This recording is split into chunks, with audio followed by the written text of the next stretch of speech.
Matod pa sa mga nakaanhi dinhi ang ilang experience nga daw misulod ka sa usa ka lahi nga kalibutan. Nga ang kinabuhi simple lang ug malinawon kaayo. Kana pa lang matintal gyud ka sa pagtikang niining nabantog na kayo nga island destination. Mga suruyan, ubani ko ninyo og atong ilailahon ang lungsod sa Bantayan. Ako si Matt, dinhi lang sa atong programa nga para gyud natong mga lagan nga ganahan og hilig kayo mag suroy-suroy.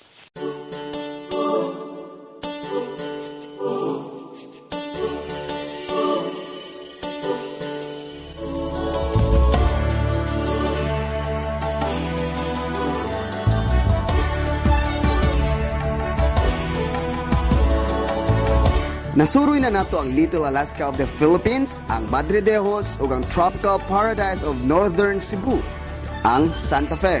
Karon, unsa pa may atong gihuwat? Panahon na para suruyon ang lungsod nga sentro sa komersyo dinhi sa Bantayan Island, ang lungsod sa Bantayan. Welcome to Bantayan.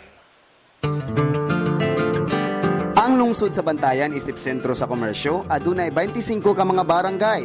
Sa dili pa nato suruyon ang pipila sa mga barangay, ato nang subayon kung di nakuha sa lungsod ang pangalan niini. Niadtong 1635 to 1664 daw, ang Visayas gisamok sa mga Muros.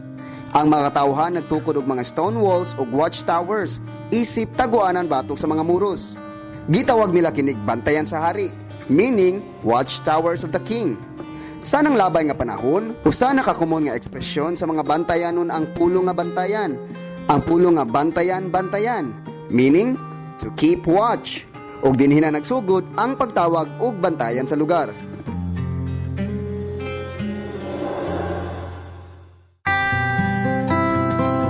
Unsa kaha nga naa sa bantayan? Tara, sugdan na nato og libot suroy ang ilang lungsod. Una gyud na akong gisuroy ang ilang karaang simbahan. Curious kayo ako kung kano sa kini natukod.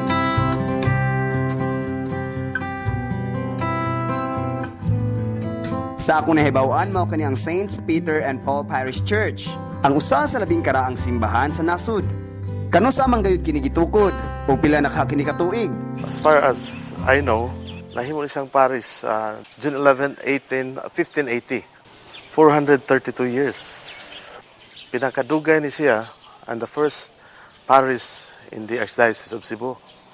Kay ang Archdiocese of Cebu, before it became an archdiocese, it was a diocese created 1595. So during that time nga ang Manila ni separate sa Mexico, there were 6 parishes in the Philippines. 2 parishes of which came from the Archdiocese of Cebu. One is the Bantayan Parish, and second ang San Nicolas Parish. So, pinakakaraan ko kayo ni, makita na to sa structure niya, unique kayo, no? Daghan na kayo mga lumot, magkakailad yung karaan kayo. Daghan kayo mga tourists, wani din just to look at the structure, and take pictures of the church, and the carvings inside the church, the altar. Coral stones ang gigamit nga pundasyon sa maong struktura sa simbahan, maong lig-on gayud. Ang entrada pa lang mailhan na nimo nga dako kayo ang sulod niini.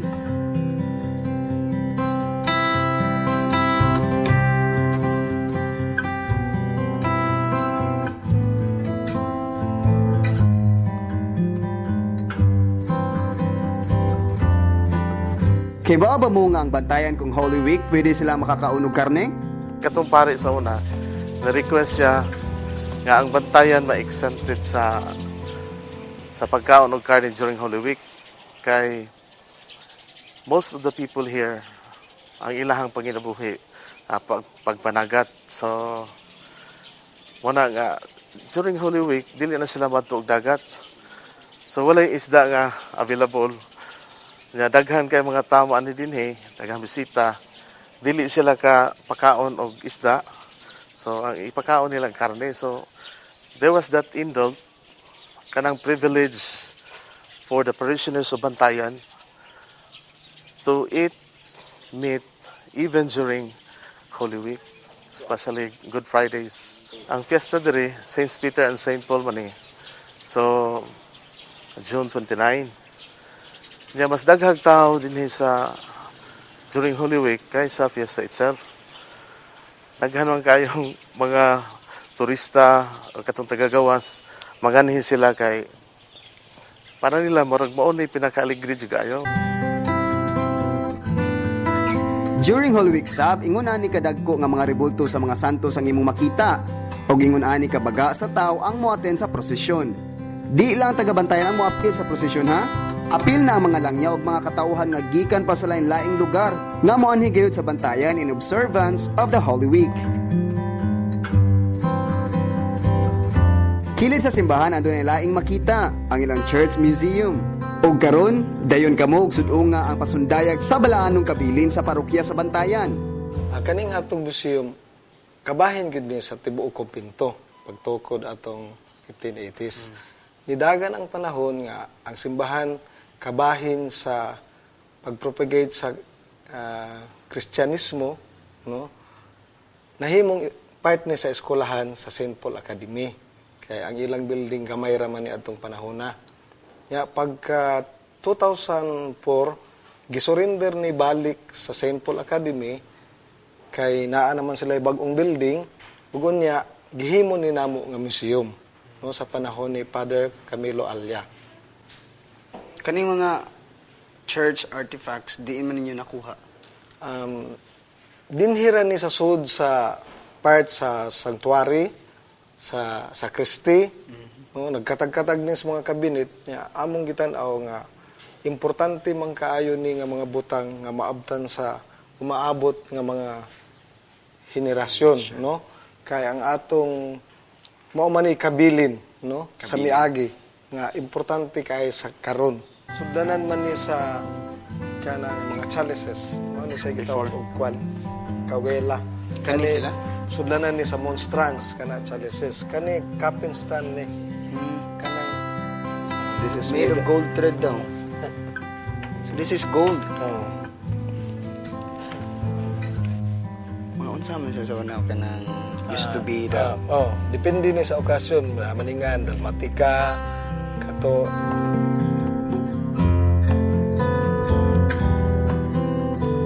mao ni ang wooden angel niya. 1800s pa ni siya.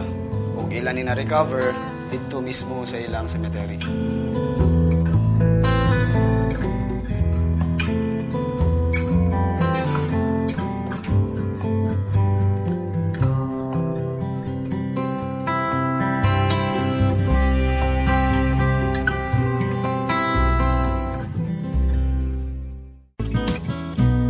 Grabe day ka historical sa mga artifacts dinhi sa ilang museum.